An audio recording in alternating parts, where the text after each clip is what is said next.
I cooked dinner for 12 people, set the table lit.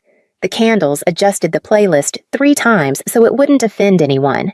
And as I stood there, apron-creased hands still smelling faintly of thyme and lemon, my mom took one bite, scrunched her face, and said, "Next time, just order something edible."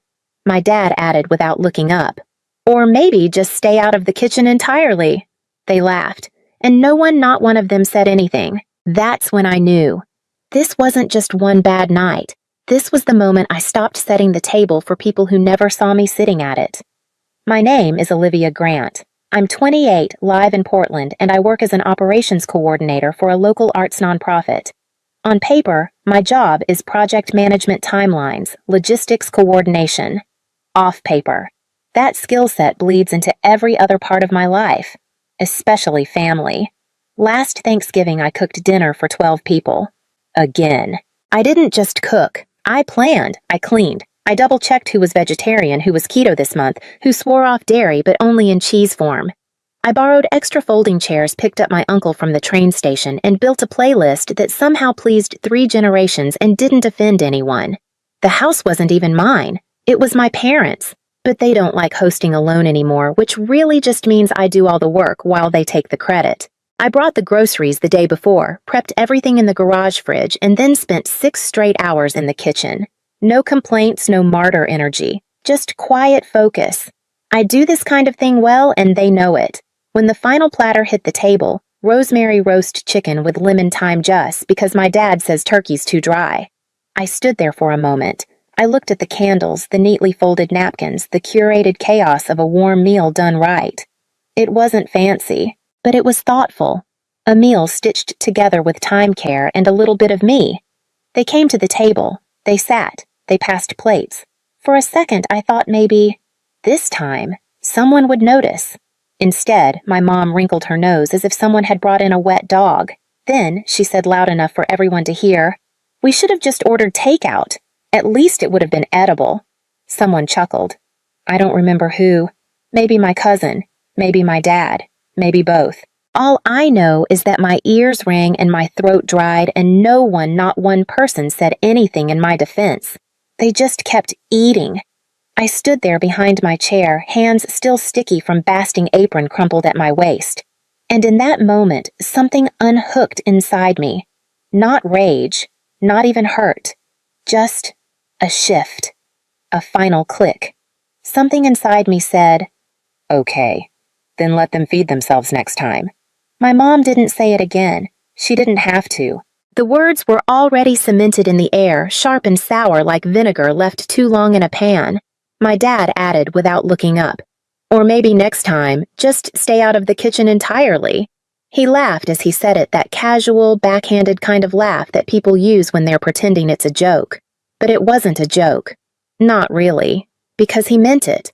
They all did. Every single person at that table, from my aunt with her second glass of Chardonnay, to my brother who still expected me to iron his shirts when he visited, they heard it and they said nothing. I was still standing, still holding the serving spoon. I looked at them, 12 people eating food I made in a house I cleaned from a table I reset 3 times so it would feel more balanced. No one looked up. No one made eye contact. No one cared. I took a slow breath. Then I set the spoon down. I untied my apron, folded it in half, and draped it over the back of my chair like a surrender flag that wasn't quite surrender. And I said in a voice so calm it scared me, "Then you can pay for takeout next time." "Because I'm done." They laughed. Aunt Dana gave a little, "Oh, come on." My cousin Megan said, "You always take things so personally." Even my brother smirked. "It's just mom being mom." But I wasn't taking it personally. I was taking it clearly. For the first time in a long time, I wasn't defending myself. I wasn't shrinking. I wasn't second-guessing whether I was overreacting. I just knew deeply that I had reached the end of my use. They didn't want me. Not really. They wanted the version of me who set alarms for the turkey, who remembered Uncle Jeff's allergy, who booked the group Airbnb and brought the table runners. They wanted the labor, not the person. I didn't throw a fit. I didn't storm out. I sat down and quietly ate a few bites of the salad I'd made with roasted squash and pomegranate seeds.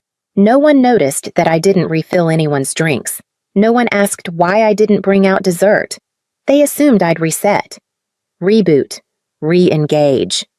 But that night, as they swirled wine and passed jokes over a meal they didn't lift a finger to create, I was already plotting my exit. Not from the room, from the role.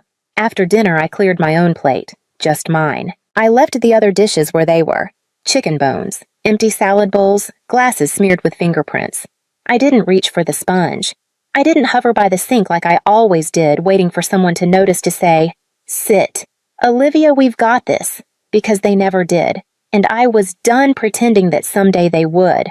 I slipped upstairs to the guest room. The door creaked, same as it had since I was 17, but this time I didn't close it out of politeness. I closed it like punctuation, like a line being drawn. There was no drama, no slamming, just the soft click of a door finally serving its purpose. I pulled out my laptop, logged into my Airbnb account, canceled the reservation for the family Christmas cabin in Bend, the one I'd booked 6 months ago in my name on my card, with their "we'll settle up later" texts still sitting unread. Next, I opened the ski resort website, canceled the New Year's booking, gone. Then, I opened the shared Google Drive, the one titled Holiday Planner, Olivia. Inside, itineraries, menus, flight confirmations, group chat archives, budget tabs, and contact lists. I didn't even hesitate. Select all, delete, no backup. No draft folder, no explanations. I moved to the group chat, the one where everyone dropped their demands with quick question or, "Can you just real fast?" I didn't say goodbye. I just left. I didn't rage quit. I reclaimed. Back downstairs, they were still laughing, still drinking. Someone had put on music. My mom called up Livy dessert. I replied evenly, "There's tiramisu in the fridge. Help yourself." That was it. She didn't come up. She didn't ask why I sounded distant. She didn't notice that something massive had just shifted beneath the surface. Because they never notice. But this time, they'd feel it not in my voice, not in my expression, but in the work I didn't do. In the trip that didn't happen. In the spreadsheet that disappeared. In the silence I left behind. It didn't start with Thanksgiving. It started years ago, quietly, steadily, like a slow leak beneath the floorboards. You don't notice it at first. Then one day your footing's gone. I've always been good at managing things. That's what they said. Not with admiration, but expectation. I was the easy daughter. The one who didn't rebel, didn't demand, didn't crumble. The one who knew when to send thank you cards and which uncle didn't like cilantro. When I was 10, I set the table while Mom panicked in the kitchen. At 13, I packed for family trips, not just my own suitcase, but my brother's too. At 21, I coordinated Dad's retirement party, RSVPs, catering, music speech order. I was still in college. They called it helpful. They called me our little rock. But rocks don't get asked if they're tired, they just get stepped on. When my brother got married, I basically ran the wedding. The bride wanted a minimalist woodland theme. My mom wanted lace and crystals. I was the buffer, the planner, the glue. I built the schedule, organized the rehearsal dinner, managed the hotel block. On the day of the ceremony, someone handed me a walkie-talkie and said, "You're the only one who can keep this from falling apart." I smiled, like I always did, because it felt good to be needed until I realized being needed was the only reason they kept me close. No one ever asked how I was doing. They assumed I was fine because I made things fine for everyone else. Even my birthday was a logistics job. Last year, I got a text from my mom. "Can you book something for brunch on your birthday? You know what places you like." I did it, made the reservation, paid the deposit, sent the calendar invite. When we got there, she complained about the coffee. Dad handed me his phone and asked me to take a family photo and never passed it back so I could be in one. There was no malice. That's the part that hurts the most. They weren't cruel. They were careless. They built a whole rhythm around me being the default setting, the one who'd say yes, who'd follow up, who'd absorb the stress so no one else had to. But at some point, helpful becomes invisible. And invisible turns into disposable. And this time, after dinner, after the silence, after that sentence, at least it would have been edible. I finally understood. They didn't just take me for granted. They built their lives around it. And I was done being the scaffolding for people who never looked up to see what was holding them together. The morning after Thanksgiving, I woke up early. Not out of habit, but out of clarity. The house was quiet. Downstairs, I could hear the soft clatter of someone making coffee, probably my dad still thinking I'd be the one to organize the leftovers into labeled containers. But I didn't go down. Instead, I opened my laptop and began. First, the Christmas trip. Canceled. Airbnb gone. Confirmation email deleted. Next, the New Year's ski weekend. It had taken me weeks to find a place that fit everyone's needs, walking distance to the lifts, pet-friendly, not too rustic for my aunt, not too modern for my mom. I clicked cancel reservation and watched the screen refresh like an exhale. Then came the Google Drive. Not just holiday stuff, the whole archive. Birthday spreadsheets, allergy lists, travel timelines, gift tracker docs. I'd built it all over the years because no one else would, or wanted to. One by one, I deleted them. Folders, subfolders, backups. Gone. Not archived. Erased. After that, the group chats. There was one for Christmas logistics, one for birthdays, one called Cousins Only, which wasn't actually just cousins. And of course, the big one, Holiday Command Center, Olivia lead. I didn't say goodbye. I didn't make a dramatic exit. I just left, quietly. Like closing a door I never agreed to open in the first place. They wouldn't notice right away. That's the irony. The people who rely on you the most are often the last to realize when you're gone because they never imagined you could be.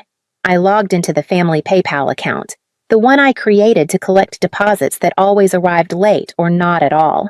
There was still money in it. I refunded every dollar, every cent, including my own.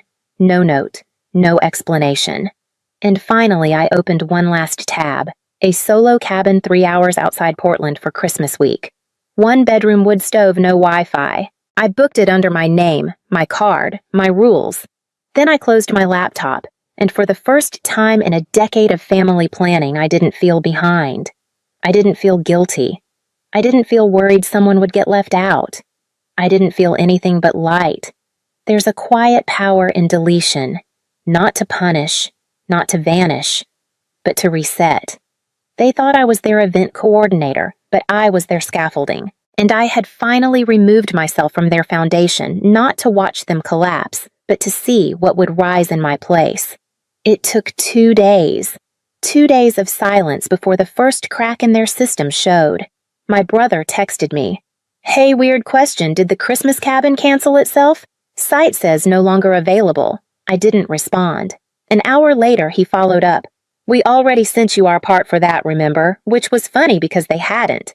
Not to me. They'd sent it to the family PayPal, the one I'd created, managed, and quietly funded when people forgot. So I logged in, found the transfer, refunded every cent. No message, just a receipt. The next day, my mom called. I let it ring. Then came the email. Subject line, "We need to talk about the holidays." No greeting, no warmth. Just 5 paragraphs of veiled scolding. I know Thanksgiving didn't go the way you wanted, but canceling plans without notice is immature. People rely on you, Olivia. We expect more responsibility from you than this. There it was, the word they always reached for: maturity. Not support, not concern. Just a polished way of saying, serve us better. I didn't reply. Then came the confusion. A flurry of texts in the holiday group chat, the one I hadn't left yet. So, are we still doing the cabin? Wait, did someone order pies? Who's picking up Nana from the airport? Olivia, you there? I was. I just wasn't answering. Not because I was playing games, not to punish them. I was simply no longer performing. I'd built the system. They thought it ran itself. They thought I ran on duty, not on choice. But I'd made mine. They could coordinate their own chaos now. Figure out car rentals and menu plans and wine pairings. Learn what it means to carry the weight instead of handing it to the person who always said yes. That week, the chat exploded with 30 unread messages in 2 hours. Disagreements, reassignments, confusion. No one tagged me directly, but every message was asking, "Where is Olivia?" I didn't open the app again. Instead, I went to the grocery store, bought my favorite tea, fresh rosemary, a chocolate cake I wouldn't have to cut 12 slices from. I walked home slowly, my bag rustling, the city cool and quiet around me. Let them scramble. Let them realize. Silence is not absence. Sometimes it's the first time you've actually spoken. I woke up the next morning without an alarm. No texts about forgotten pies or last-minute RSVPs. No guilt tugging at my mind. Just my own breathing, steady and unhurried. I poured tea into my favorite mug, the one with a crack I fixed with gold paint because broken things can still be beautiful. I wrapped myself in a blanket by the window, watching the first snow dust the sidewalks. For years I thought busy meant worthy, but in that silence I found permission to just be. I baked banana bread not for anyone else, but because I wanted the scent of warmth in my kitchen. I smiled, knowing no one would walk in and tell me to just order something edible. That freedom tasted sweeter than any recipe. I laced up my boots and wandered through the park snow, crunching underfoot, my breath curling in the air.